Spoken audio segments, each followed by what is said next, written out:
Hello witches, wizards and those who are yet to receive their Hogwarts school letters, welcome to my Harry Potter kitchen.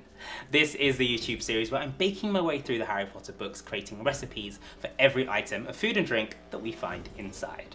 If you missed last week's recipe where we served up a lightning bolt garlic bread babka, then make sure you check out the link down below in the description to catch up. And if you're new to the kitchen and you want to see some more Harry Potter inspired recipes, then hit that subscribe button and click on the notification bell, then you'll get an alert every Magic Monday when there's a brand new recipe. Speaking of which, it's Magic Monday, so let's get back into the book.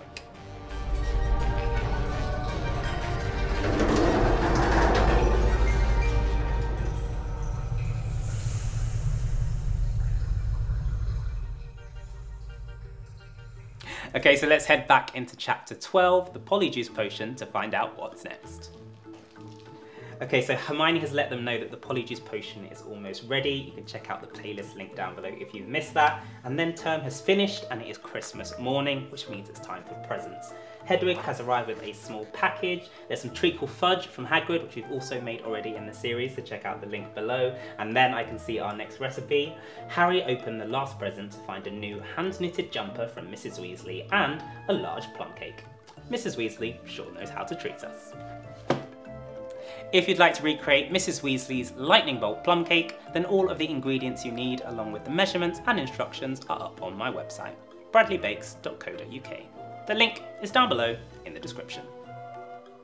This week we're back with another recipe from Mrs. Weasley as she is gifting this plum cake to Harry. And as the queen, the domestic goddess that Mrs. Weasley is, we need to go all out for this recipe and make something that is truly magical. So this plum cake is going to be beautifully spiced. Plums will be throughout as well as our signature lightning bolt decoration on top. And I'm also going to create a ginger crumb that we're going to sprinkle over the top just to add an extra element of texture and flavour to our cake that will really complement the fruit.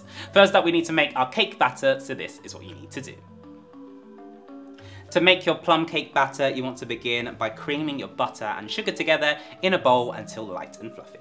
I've used half golden caster sugar and half dark brown sugar to get the best flavour and texture.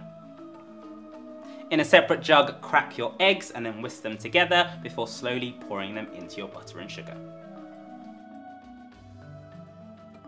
Once that's lovely and combined, I'm then going to add in my flour, my vanilla, some mixed spice and some cinnamon before mixing that all together until it's nice and smooth.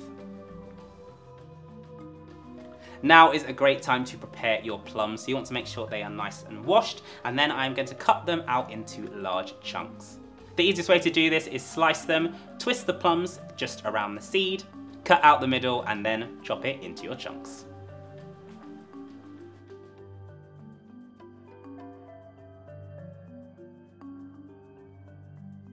A quick trick is to dip these into some flour, and this will just make sure they don't sink to the bottom of your plum cake. Add these into your cake batter and then gently fold them through.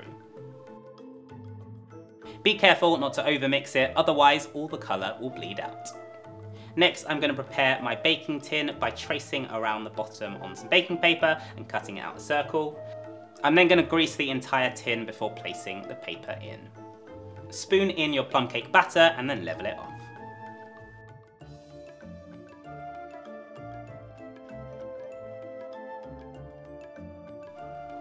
Making the ginger crumble is also really easy. Add your flour, sugar and ginger into a bowl and mix that through, and then add in your butter. Work this with your fingers until it forms large clumps or breadcrumbs, and then I'm going to sprinkle this all over the top of the cake.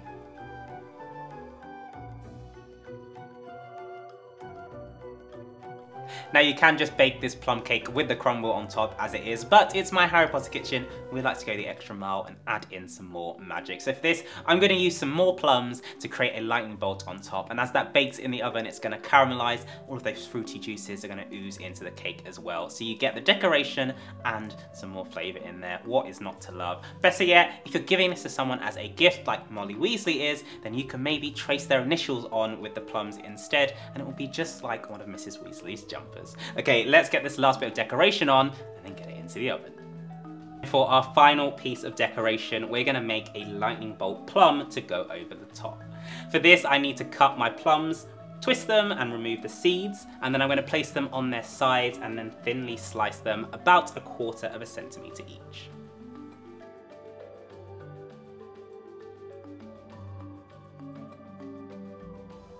Once you've got all of your plums ready, it's then time to lay them on top of the cake. You can either do this freehand, or you can try to draw out a rough stencil on top of the cake before placing down your plums. I found the easiest way to do this was to trace the outline with the plums and then fill in the middle.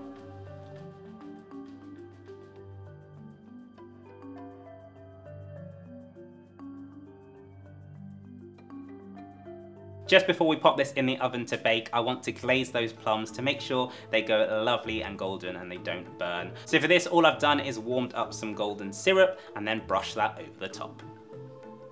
Give it one final sprinkle of cinnamon and then it's into the oven at 180 degrees Celsius, 350 Fahrenheit to bake for about 30 to 40 minutes until a skewer comes out clean. Once your plum cake is lovely and golden and still hot, fresh out of the oven, you want to give it one final glaze with some syrup on top of the fruit. Then leave it in the tin for about 10 minutes before you remove it.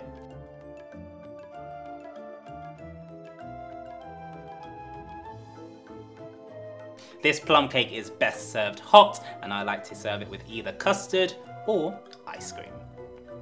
Either way Harry has it, he's in for a treat.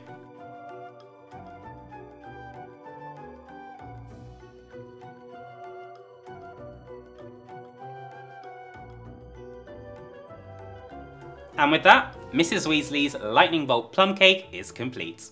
You're welcome, Harry.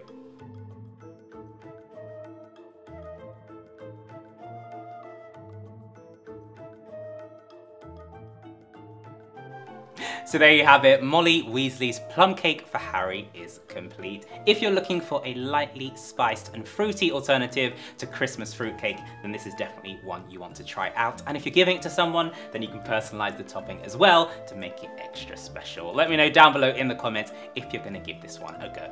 That's all for this week's episode, but if you want to see more from my Harry Potter kitchen, make sure you hit that subscribe button, click on the notification bell, then you'll get an alert every Magic Monday when there's a brand new recipe. I'm off to tuck into my cake, and I'll see you next week. Thanks, Mrs. Weasley. Christmas has come early.